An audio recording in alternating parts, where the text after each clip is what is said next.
Morena e kare mai e hoa mānei rā te mihi mai oha ki a tātou katoa I tēnei ata. E aro nei ki te kaupapa o te rā anei he whakatauki.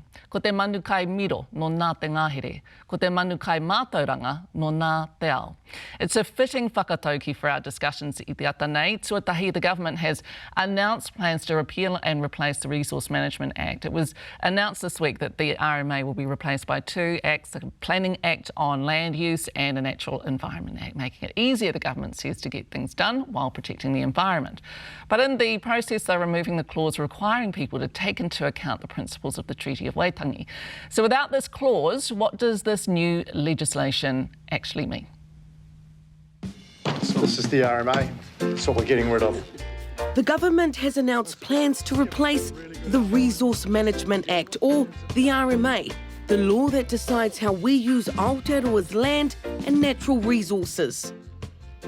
Kiwis are sick of it, I'm sick of it, we're all sick of it, and now we're taking action to completely dismantle and scrap the RMA and replace it with fresh legislation that just lets Kiwis get on with it.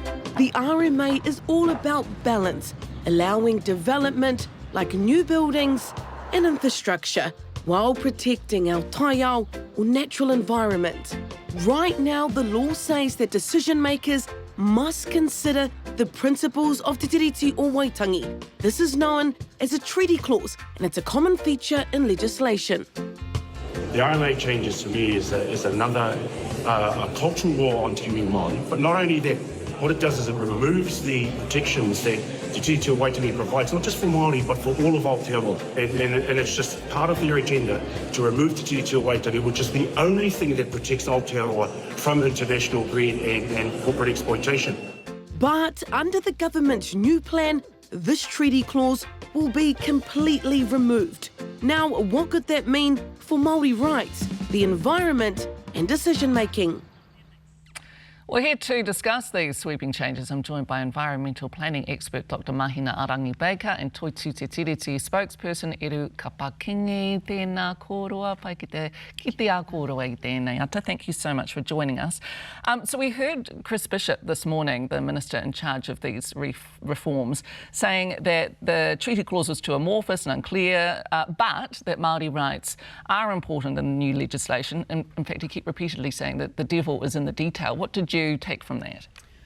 Well, I think the devil is in the detail, and we're seeing the government's own ministers struggling to keep up with that detail.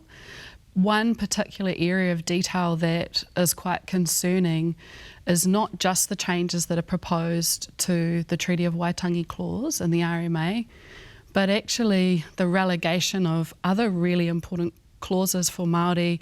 In particular, what comes to mind is Section 6E, which requires that decision makers provide for our relationship to our taonga, land, water, wāhi tapu. Under the proposed regime, that will be relegated to a goal. And where in the current system, that's something as practitioners we really rely on to ensure that, as per Article 2 of Te Tiriti o Waitangi, our taonga are protected. That will now become something that there's no obligation on decision makers to ensure remains intact. And there are a number of elements to the proposed regime that are really problematic for Māori. So it's very important to talk about the treaty clause, but we need to actually look at the whole proposed regime. Right, so but perhaps a bit of a red herring to focus on the treaty clause itself, because you're saying 6E is actually more problematic. Just quickly to hit on your comment about their own minister struggling with this, we're talking about Tama Pōtaka. Edu, what was your reaction to Tama Pōtaka initially saying, I'm not unaware of this clause being removed? He came back to it later in the day and said, I just didn't know about the context. But what's your reaction to him not being across that? At the very least, pretty concerning for a minister not to be across those details, but it might be a bit of a defensive tactic. I don't know, I te mea hanga me haka mai ia rātou katoa I nei huringa. I'm not surprised that you want to kind of hide away from accountability from these sorts of changes, which are a direct attack on the mana of tangata whenua and a direct attack on our taiao, te whenua, te moana, I rā mea katoa. And what does it mean to you when these clauses are goals rather than requirements? To me, I think it's all part of a broader scheme and a broader strategy to zero out our mana is tangata whenua, and we are tangata whenua for a reason. Tangata, people, whenua, land, and when we say we are tangata whenua, we are people of the land, and the land is of us. And so this broader scheme and these broader strategies, which are all connected, RMA changes, fast tracks, the fast track bill, also the Treaty Principles Bill, the Regulatory Standards Bill, all of these are connected in a single strategy to diminish our mana as tangata whenua and to make it easier for the rich 2% to do what they want to our whenua and to directly attack it, commit violence upon it, which is therefore committing of direct violence upon us as tangata whenua. So an economic analysis said that these reforms could be worth up to $15 billion and cut administrative and compliance costs by 45%. I mean, we can talk about the true cost of that across the board, but those are quite hard statistics to argue with, aren't they? Well, having read that report, the basis for those savings of costs comes from the proposal saying, let's take a standard approach to a lot of the things that we do in the environment. And if you set that up for resource users, you say you kind of get automatic permission provided you follow this best practice approach. Now, that's possible without removing environmental protections. It's possible to get the same lowering of costs in the system, the same more straightforward system that we all actually want without diminishing the rights of tangata whenua. So it's really important that we reframe the quite sinister way in which the coalition government is trying to convince the New Zealand public that the blame for the costs and the blame for the complexity, it lies with tangata whenua, the blame lies with the need to protect the environment. That's not at all the case. You could create the same standardised approach with many of the ways in which we use the environment, but set the goalposts quite clear that you still need to protect life supporting capacity of the environment. You still need to ensure that resources are used at a rate that's sustainable. You still need to provide for our relationship as Māori with our taonga, but those three things have all been removed from this proposed regime.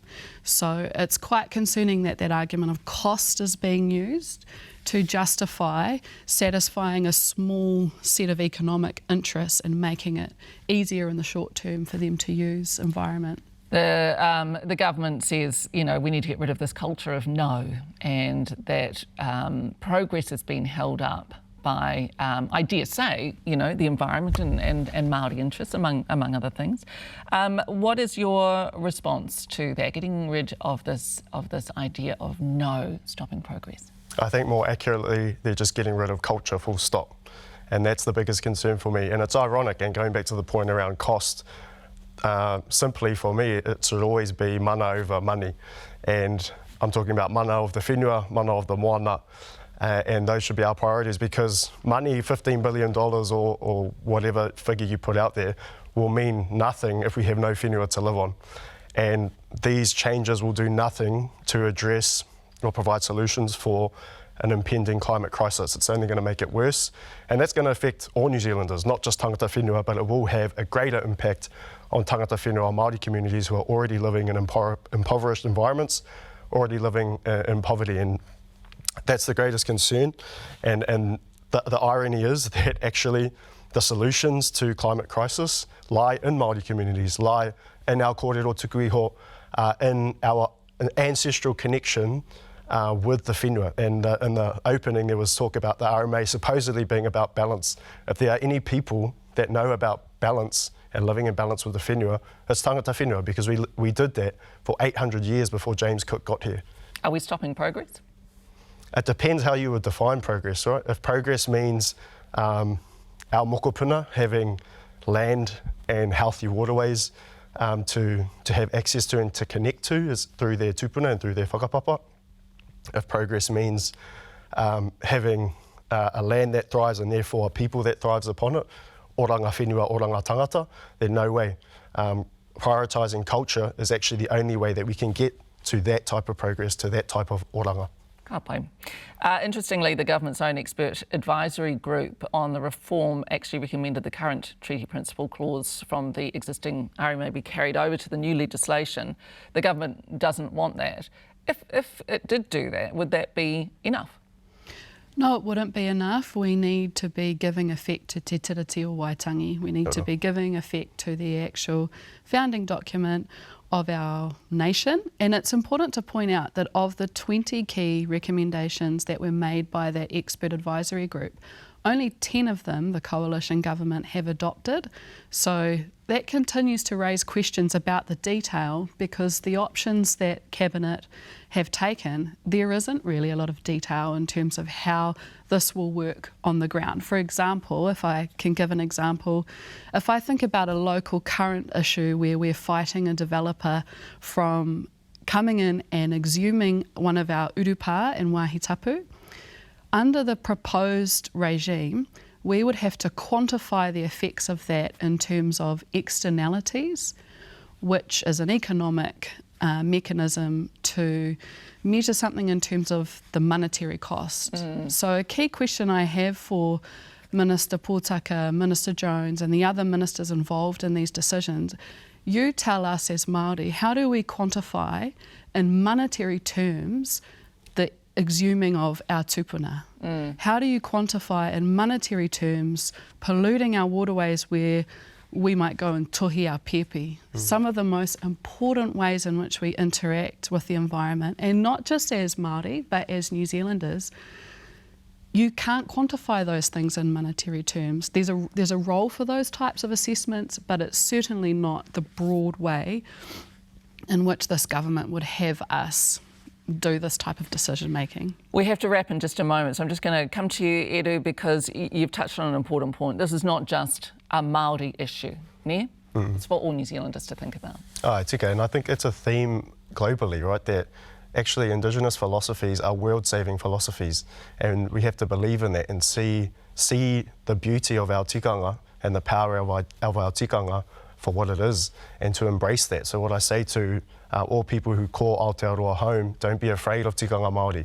Don't be afraid of Te Tiriti o Waitangi, which protects tikanga Māori and our way of life, and the ways of life that really ensured balance with the whenua and with the people that live upon it. So embrace it, lean into it, because it will mean a better Aotearoa for everyone, and it will mean an Aotearoa, a Marae, where everyone can thrive. Yeah, I remember after one of our massive hiko, and of course you led our last big one, saying, don't be afraid of protest, be afraid when in the absence of equity there is silence. Your final message? I would like to really echo that, to say we need to think about this government asking us to pay for the use of water, pay for discharging into the air, without actually first addressing where the rights and responsibilities for those taonga sit. So I'd like to encourage whānau to do the best they can to engage with that detail, because that's really where the harm is for us as tangata whenua. Ngā mihi ki a kōrua mō kōrua whakaaro I tēnei ata. Lovely to have you both here. Ngā mihi nui anō. Tēnā koe.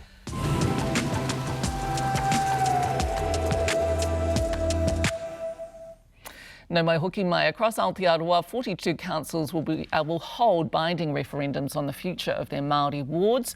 But how are those councillors who are currently in place on Māori wards faring? And Aotearoa district councils have responsibilities ranging from infrastructure to consents and resource management. In short, their role is to keep the town turning and make it a better place to live. The vote is unanimous. Now many councillors enter local politics with aspirations of making a difference or fighting for a cause. We've been asking, for 10 years now, for support for the replanting of our catchment. But that isn't always the reality. And on Monday, Rotorua councillor Lani Kereopa announced she wouldn't be seeking re-election. She felt she had failed to achieve anything meaningful for her people in the role. So what does that mean for the kaupapa and the people she was there to represent? No mai ki marae, welcome to Lani Kereopa, Rotorua Lakes Council. Ngā mihi nui ki a koe. Thank you so much for coming in this morning to kōrero to us. So tell us, why aren't you standing again? The reason I stood initially was because I saw an opportunity with 3 new Māori Ward councillors and the Te Tata o Te Aroa partnership. And that partnership's similar to what Ngāi Tahu has with Environment Canterbury, and Tauranga Iwi have with Tauranga City Council, except our representatives never had voting rights. So I was excited at the prospect of what strategic goals Māori Ward councillors and Te Tato might collectively aim for and be able to achieve on behalf of our Tauranga, Hapu and Mātāwaka communities locally.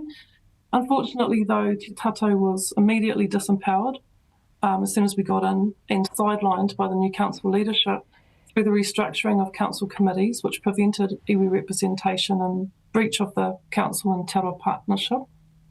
And there was also no direction, support, transparency or accountability between Te Aroa, Hapu, iwi and our Māori Ward councillors, mostly because the infrastructure, systems and processes to enable those things just don't exist.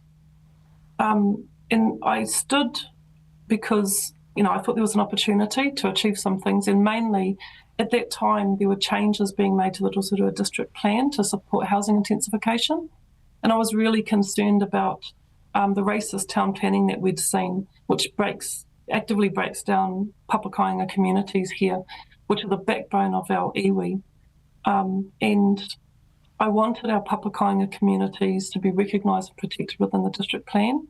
And I failed spectacularly, that's what the headline was, to achieve that goal. Yeah, to have such strong words. And protected. You really use strong words to express your disappointment, because what I'm hearing you saying now is actually you felt unable to achieve what you wanted to achieve. You said, I failed spectacularly. I didn't achieve anything meaningful. Well, when I say I failed, for that particular kaupapa, to have our Kapa-Kingi recognised and identified within the district plan, I failed spectacularly because we actually went backwards in that Kapa-Kingi was redefined within the district plan to mean development of a communal nature on ancestral land owned by Māori. So I was specifically referencing that particular kaupapa when I said I failed spectacularly.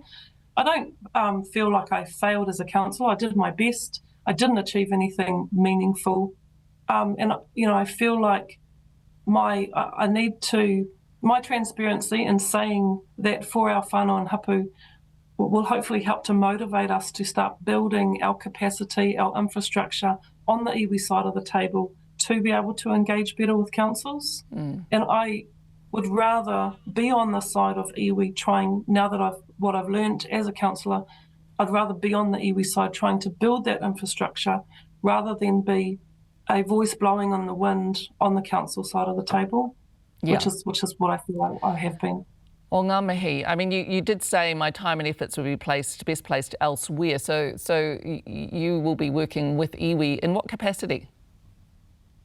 Well, there's got to be intent and resourcing, and we actually don't have that at the moment. So, I'm definitely, there's a lot of rangatahi that, are really keen to get involved in. So we've got a group sort of forming to discuss those things. But until those we don't have a settlement here in Te Aroa. We don't have major settlements. We have some smaller ones. So we don't have a lot of resources to do this kind of work.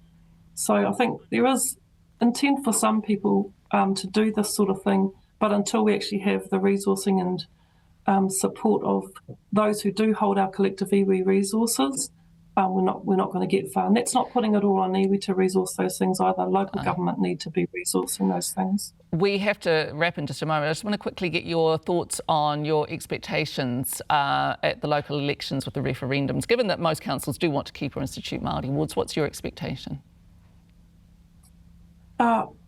I think, who knows how that's going to turn out here in Rotorua. We make up 49% of the population. We really need to do some work. I think we were well, actually, I can't remember the statistics of our Māori vote in general, but we really need to do some work if we're going to keep our Māori wards. But even if we're not, we still need to be identifying what sort of people that we want standing, even in general seats, so to ensure that and support those people, ensure there's accountability of what they're doing if we are going to put these people in place. We've got to be working actively towards building infrastructure and gather around those people too. I want to mihi to you because we know it's not easy to work in these spaces, and I admired the way that you spoke up and said this has been the experience, and I don't feel like I've achieved what I wanted to achieve, but of course I want to reassure you that the message was well received and that actually it's clear that it's not easy to work in these spaces. So ngā mihi nui ki a koe te Marae kura, ngā mihi. Thank you very much, appreciate it.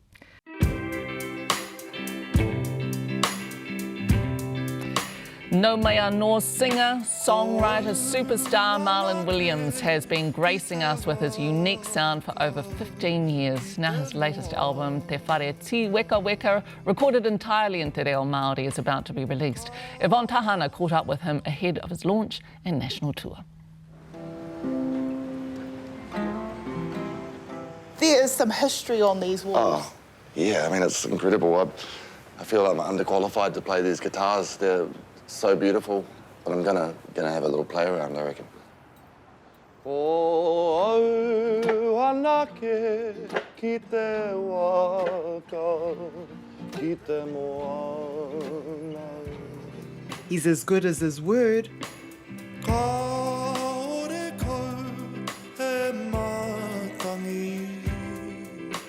There's a beautiful split in Marlon Williams' music. It's a little sad,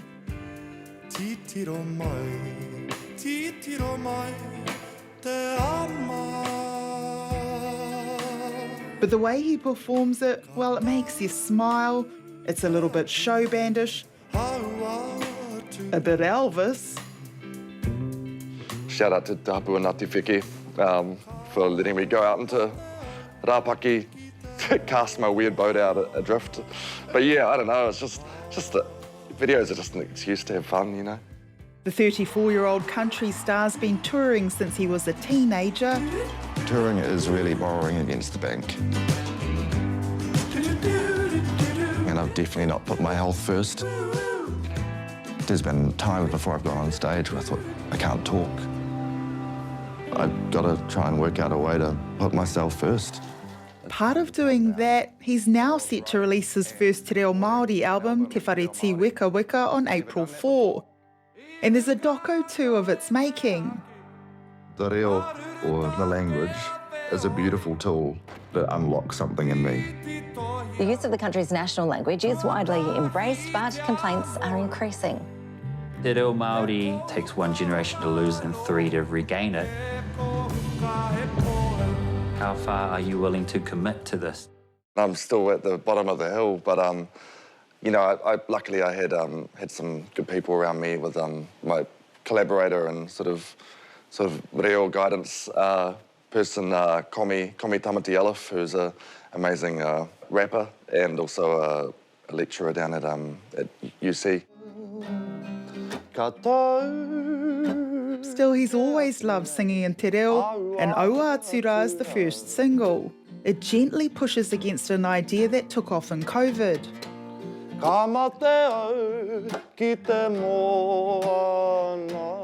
It's not that I don't like he waka eke noa as a kiwaha, but it's just, I guess the individual part of me can sometimes find it, especially if I'm feeling, a bit of mamai, but sort of isolated. Definitely, we're all bound to each other, and we owe each other, just help and comfort and warmth. But also, you don't always feel like that. It's and it's just sort of just acknowledging that there's sort of two things that sort of coexist. It's just investigating the ideas and playing with them, because they're there. They're meant to be there as guiding principles, and as if you're not sort of properly, you know, squaring up to these the ideas, then you're not really engaged fully. His good friend Lord is there too. In 2021, she released her own reo Māori EP, Te Ao Marama, helped by the likes of Dame Hinewehi Mohi, Sir Timothy Karetu and Hana Mereraiha. But there was a backlash. Was it too white saviour? Was she benefiting from indigeneity? In some ways, it all boiled down to what right she had to use te reo.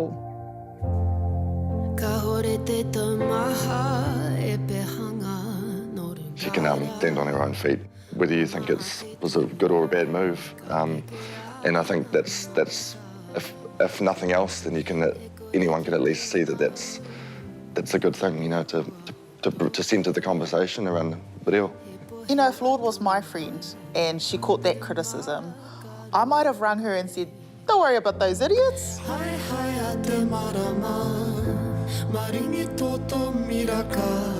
She's got such capacity for the things that she loves, you know, and for the things that she champions, and to be counted among those things, you know, I'm just, very, really grateful to her for coming and getting on board the waka.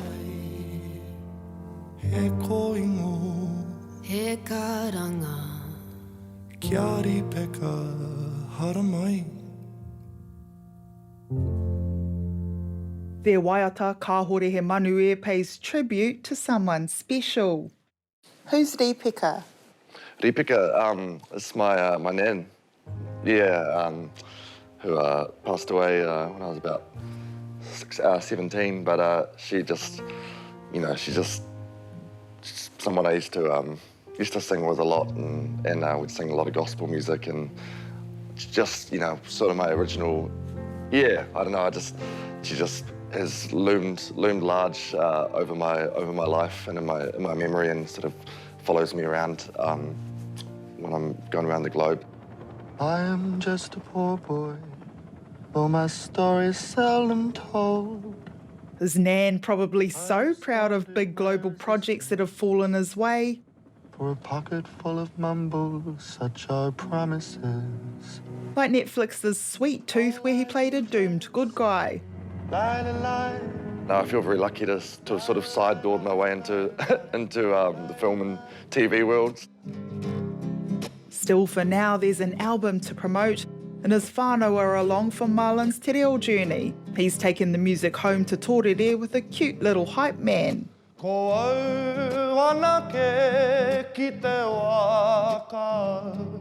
Yeah, he's my beautiful cousin. Loves the taiaha.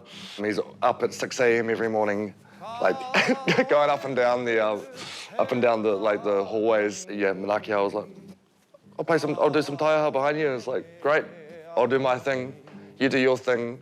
let's roll with it. And I don't know, it's just so nice to be able to involve whānau and all the goings on of a record release.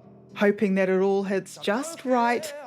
I think music's powerful in that it's not accountable to politics, and it goes around it and goes straight, you know, past the brain and into the heart. If it's doing the right thing, then it gets in. Plenty of time for that to happen. A national tour starts next month in New Plymouth.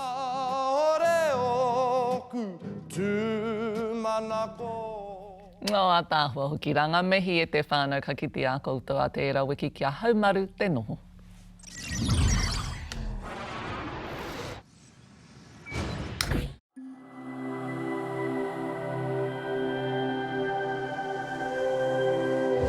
Ko te reo, te take.